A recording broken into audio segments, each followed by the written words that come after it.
తెలంగాణ నా మాతృభూమి, అక్కడికి వెళ్లేందుకు అనుమతి అక్కర్లేదు, రానివ్వబోమని కొందరు అనడంతో తెలంగాణ ఎవరు జాగీరు కాదని చెప్పారు. రానివ్వబోని ఎవరన్నారు అబ్బాయి, రానివ్వమని ఆయన ఏడా ఉంటున్నాడు, కొత్తగా రానిచ్చేదేముంది. అయితే రకరకాల స్టేట్మెంట్లు వచ్చినాయి. నిన్న ఇంటర్వ్యూ ఇచ్చారట, బాగానే ఉంది.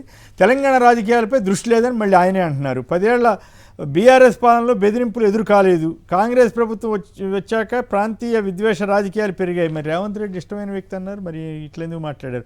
తెలంగాణలో జనసేనకు బలమైన క్యాడర్, అయినా ఎన్నికల్లో పోటీ చేసే ఆలోచన లేదు. మొన్నే కదా సార్ ఎన్నికల్లో పోటీ చేసే ఆలోచన లేదని జాతీయ మీడియాతో పవన్ కళ్యాణ్ గారు అన్నారంట. అంటే ఒకదానికి సంబంధం లేకుండా ఎట్లా మాట్లాడు? తెలంగాణ ఇంకా అంతకంటే తెలంగాణ నా మాతృభూమి అని ఆయన చేసిన వ్యాఖ్య ఇంట్రెస్టింగ్గా ఉంది. ఆయన అక్కడ ఏపీలో ఇంట్రెస్టింగ్ ఉంది కానీ చాలా చెత్తగా ఉంది సార్. ఇప్పుడు ఎవడన్నా నువ్వు మాతృభూమి ఏంటి, భారతదేశం అన్ని చదివిన తర్వాత మీరు కామెంట్ చేదురు. కానీ వచ్చే ఎన్నికల కోసం కాదు, వచ్చే తరం కోసం ఆలోచించాలి. నిర్మాణాత్మక రాజకీయాలనే యువత కోరుకుంటోంది. దేశ సామరస్యం కోసం తెలంగాణపై స్పందిస్తున్నా. ఈ విషయంలో భాజపా పాత్ర లేదు, లోకేష్తో వారసత్వ పోటీ లేదు అని కూడా పవన్ కళ్యాణ్ గారు. అసలు ఈయన వ్యాఖ్యల్లో ఒక నిబద్ధత ఉందా? ఇప్పుడు ఉత్తరాది దక్షిణాది ఇందాక ఈ నేపథ్యంలోనే మొత్తం జాతీయ ఇది ఉండాలి, భావన ఉండాలన్న దాని మీద ఆయన గతంలో ఏమన్నది, ఇటువంటి అన్నీ పరస్పర విరుద్ధంగా మాట్లాడటం ద్వారా పవన్ కళ్యాణ్కి జనంలో ఏమాత్రం గౌరవం ఉంటుంది, జనం గుర్తించరా ఏమిటి అన్నీ ఒకదానికొకటి సంబంధం లేకుండా మాట్లాడతారని. ఇప్పుడు ఈ నా మాతృభూమి అంటూ తెలంగాణ ఎట్లా మాతృభూమి అవుతుంది ఏపీ కాకుండా? సర్ర అంటే రక్తపాత రహిత రాజకీయ నరమేధం, అంటే రక్తపాతం లేకుండా రాజకీయ నరమేధం చేసినట్లుగానే ఉందని ప్రముఖ మేధావి రాజకీయ విశ్లేషకుడు పరకాల ప్రభాకర్ సంచలనాత్మకమైన వ్యాఖ్యలు చేశారు.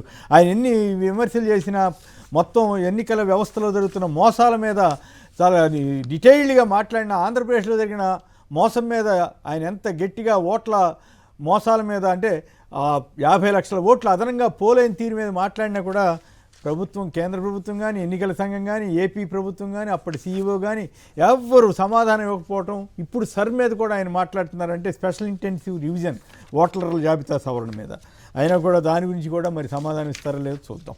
జనసేన నేత వల్ల ₹1 కోటి పైగా నష్టపోయా, వైన్ షాపులు కాంట్రాక్టులు ఇప్పిస్తానని మోసం చేశారు, న్యాయం జరగకపోతే ఆత్మహత్య శరణ్యం, సాఫ్ట్వేర్ ఉద్యోగిని ఆవేదన, పవన్ కళ్యాణ్ అపాయింట్మెంట్కు 25 లక్షలు అడిగారని ఆరోపణ అంటూ ఒక వార్త వచ్చింది. అయ్యా పవన్ కళ్యాణ్ గారు వీటి సంగతి చూడండి, మీరు వచ్చే తరం గురించి ఆలోచిస్తామని చెప్పారు, సంతోషమే. కానీ ముందు ఇప్పుడున్న తరం పడుతున్న, అందులో మీ అభిమాన సంఘాలు పడుతున్న వారు కానీ, లేదంటే మీ పార్టీ నేతలు చేస్తున్న కొన్ని దాష్టికాల మీద కూడా దృష్టి పెడితే బాగుంటుంది.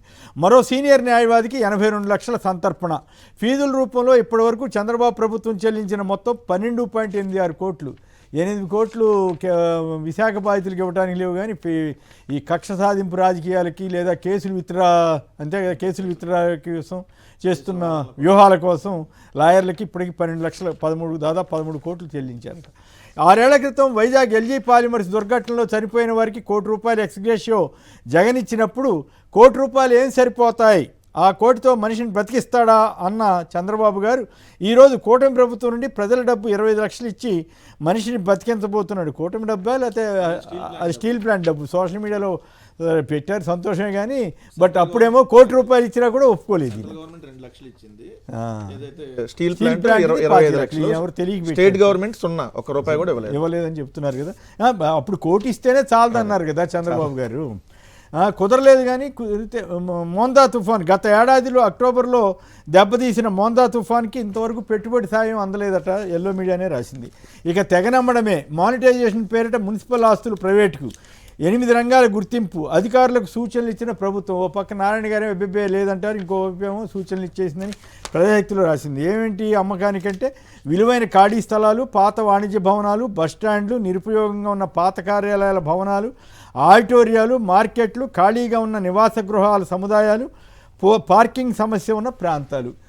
అప్పుడులో జగన్ గారి టైంలో ఏదో ఒక ఆఫీసు తాకట్టు పెట్టారని చెప్పి, తనఖా పెట్టారని చెప్పి పెద్ద ఎత్తున అది కూడా పెట్టలేదు, పెడుతున్నారు లోన్ తీసుకోవడం కోసం అని చెప్పి. అంటే అదే అని ప్రపోజల్ ఏదో పెట్టాలని ఆలోచన చేస్తేనే నానా రాధాంతం చేశారు. డైరెక్ట్గా ఆస్తులు అమ్మేస్తున్నారు, భూములు, విలువైన భూములు ప్లస్ ఖాళీగా ఉన్నటువంటి భవనాలు, అది ఆర్టీసీ బస్ స్టాండ్లు అంటే ఏందో మరి ఏం చేయబోతున్నారు అన్ని టౌన్లలో. ఆల్రెడీ ఇప్పుడు పిడుగురాళ్ళది నిన్న చూసాం, వాళ్ళు అడ్మిషన్స్ రాకుండా వీళ్ళ మెడికల్ కాలేజ్ రైట్.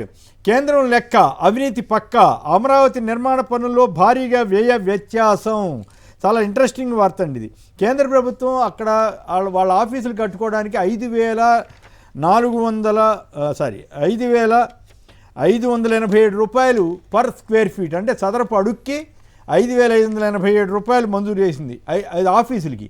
రెసిడెన్షియల్ కాంప్లెక్స్కి వచ్చేసరికి అది 3,945 రూపాయలే చదరపు అడుక్కి. కానీ మన రాష్ట్ర ప్రభుత్వం, ఆంధ్రప్రదేశ్ ప్రభుత్వం అమరావతిలో నిర్మాణాలకి ఏకంగా 20,000 రూపాయలకు పైగా ఖర్చు పెడతా ఉంది. మరి ఎట్లా వాళ్ళు కట్టేదానికి వీళ్ళు కట్టేదానికి తేడా ఏంటి? వాళ్ళు ఆఫీసులే కడుతున్నారు, వీళ్ళు ఆఫీసులే కడుతున్నారు. మరి ఏమిటి ఈ తేడా అన్నది ఇప్పుడు పెద్ద చర్చగా మారింది. ఇంకో ఇంట్రెస్టింగ్ విషయం ఏంటంటే, ఆస్తి నాది కాపురం బాబుది, కరకట్ట ఇంటి గుట్టు రట్టు.